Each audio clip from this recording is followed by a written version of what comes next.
Hola, hola todos. I hope you are doing well. I'm so excited to share that I am literally reporting to you all from my alma mater, yes, UC Santa Barbara. Well, it's one of them, but my absolute favorite alma mater. Now, as many of you know, I am an agented author. I also run my own company, Cafecito con Estrellita, so I'm constantly working with clients. I'm constantly working on different works that require a lot of literature, research, and all that fun stuff. So anyways, I kind of honestly been in a creative rut, but I also think it has to do a little bit with just work overload, because as many of us know, the entrepreneurial life, it's so real. And honestly, I see a lot of correlation between undergrad and grad students and being an entrepreneur in regards to, the work style. But anyways, I decided to come to UC Santa Barbara, literally just work on my projects and just remember why I started Cafecito con Estrellita. So let me go ahead and show you around campus, and I'll just share a little bit more from there. Also, another thing I want to share, I'm literally only here for one full day, so please excuse no makeup, my hat, because I woke up today around 5, left Orange County at around 5:40 to beat the LA traffic and get here to Santa Barbara around 9:10 to just have a full day to walk State Street and to drive around and just go around UCSB, Ivy, all that fun stuff.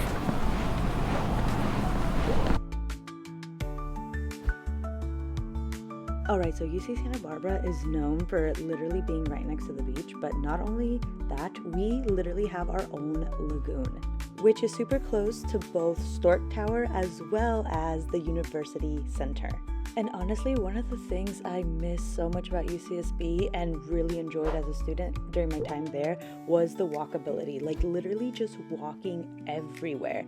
And it made me feel good, made me feel healthy, especially because most days were always shining. There were probably some days, specifically around January, February, where there was heavy rain, but most of the time, this sun and the trees providing the shade, it was always a good time. Now, if you notice, both the 2025 and 2027 flag, it's representing the graduating classes for the incoming freshman as well as the incoming transfer student. And they also had that when I was enrolled in Santa Barbara as a transfer student, and it helped me feel very seen.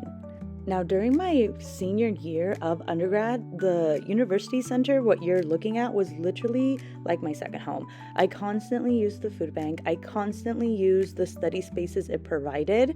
And whenever I wasn't feeling it to cook at home, there were also food options inside. So de vez en cuando, I would get myself a Subway.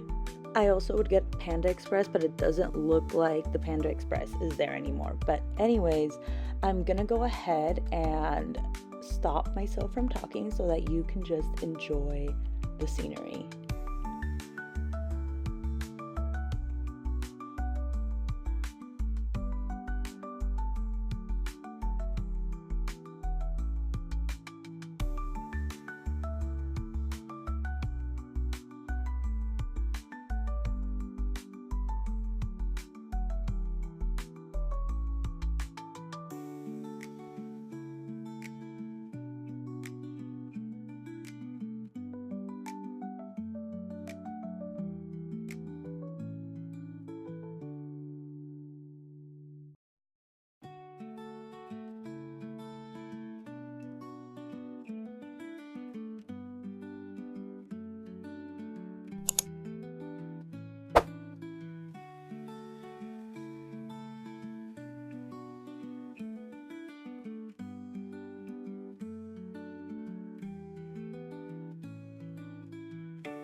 So do you remember when I said how I felt so seen from Santa Barbara as a transfer student? Another way SB did that for me was by providing us a transfer student center. And it's so crazy because till this day, there are so many institutions, specifically here in California, that don't have transfer student centers yet on their campus, which they totally should, especially given the fact that community colleges have become so popular because we love students finding and having ways to save money on their education. Hence community college, hence when they do transfer, they essentially become transfer students on their 4-year campuses. So if you're at an institution that doesn't have a transfer student center and you're a transfer student, or you have friends that are transfer students, don't shy away from reaching out to your university officials to let them know, like, hey, we want a transfer student center with services that are catered to supporting transfer student success. All right, I'll let you enjoy the rest of this view.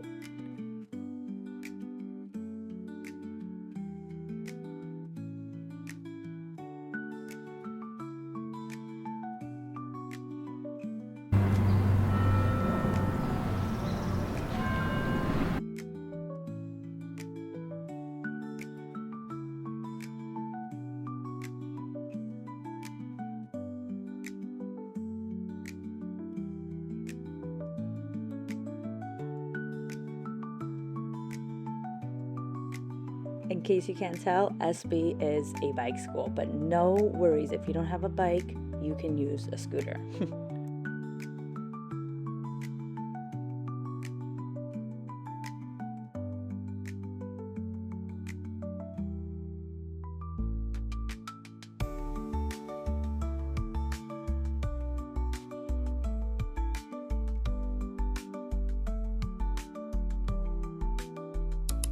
Perfect. I just wanted to find a quiet place to record. I'm currently recording by Kerr Hall.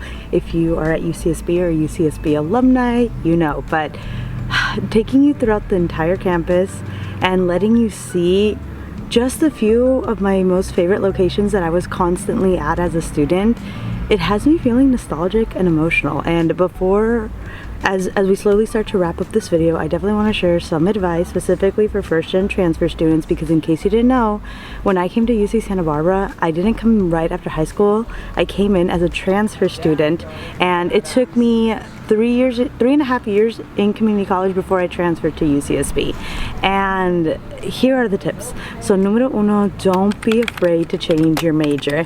If you change your major as soon as you transfer, that doesn't mean you're a failure. That doesn't mean you're giving up. You are literally just going based off of your gut feeling, your intuition on what calls you the most, which will better prepare you for post-grad and career life. Numero dos, if you can, consider applying to grad school. If you are interested in a PhD program, consider applying right after undergrad.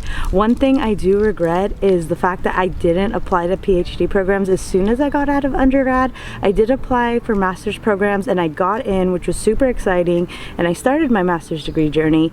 But looking back and just knowing everything that I accomplished, regardless of whether or not I was on academic probation, just know that my undergrad thesis, my extracurriculars, and the transferable skills that I gained from the global studies and Spanish majors would have made me a competitive applicant for PhD programs. Eventually, I did apply to PhD programs, and as many of you know, I didn't get in the first time, but that doesn't mean I won't reapply again in the near future. Pretty much what I'm saying is I wish I would have applied right after undergrad for those programs. I also felt like I wasn't qualified enough given the fact that I was on academic probation at the end of my first quarter here at UC Santa Barbara. Numero tres, if you do land on academic probation as a transfer student, specifically first gen, I promise you it's not the end of the world. Yes, it stinks. Yes, it sucks. And yes, you question yes, you do start to question on whether or not you truly earned your place here. But I promise you, you did. Your application, your background, your experiences, everything that you have to offer truly was what got you here at UCSB. you as a human earned this. And just because you experience setbacks such as academic probation doesn't mean you aren't going to overcome them. So please, if you do land on academic probation, look for support sooner. I wish I would have looked for support sooner. It was actually one of my Spanish professors that mentored me out of academic probation, and through that alone she also gave me the guidance needed so that I could go and speak to the counselors that were most aligned with me. And at the time it was the Transfer Student Center counselors. If you watched this whole video, I did show the Transfer Student Center because I wanted to make sure that any future or current UCSB students could know that that center exists. Or if you are at a different institution, don't be afraid to definitely look around your campus to see if that center exists. Lastly, just have fun. Being here at UCSB all these years later was truly a reminder that you are only a college student once. Yes, you can continue on to grad school, but being an undergrad student, that experience will never happen again. So truly soak it in. I know sometimes it may feel challenging to do so, given the fact that you have finals, midterms, a working schedule, all that stuff to navigate, but whenever you have the time, especially if you're here at UCSB, go hit up the beach, go sit by the lagoon, sip your cafecito, sip your tecito, and really enjoy and embrace that you are here and be present, because I promise you, you're gonna look back and just smile at all the times that you appreciated and were present in the moment, because I definitely do. Anyways, that's all I have for you today, mi gente. If you really enjoyed this video, please like, comment, and subscribe here at the Cafecito con Estrellita YouTube channel. If you want me to go to other campuses here in SoCal, let me know, and I will do my best to visit and capture that content. And lastly, if you are interested in working one-on-one or in a small group setting, please check out the Cafecito con Estrellita membership. I will be linking it down below. Cuídense y hablamos pronto. Adiós.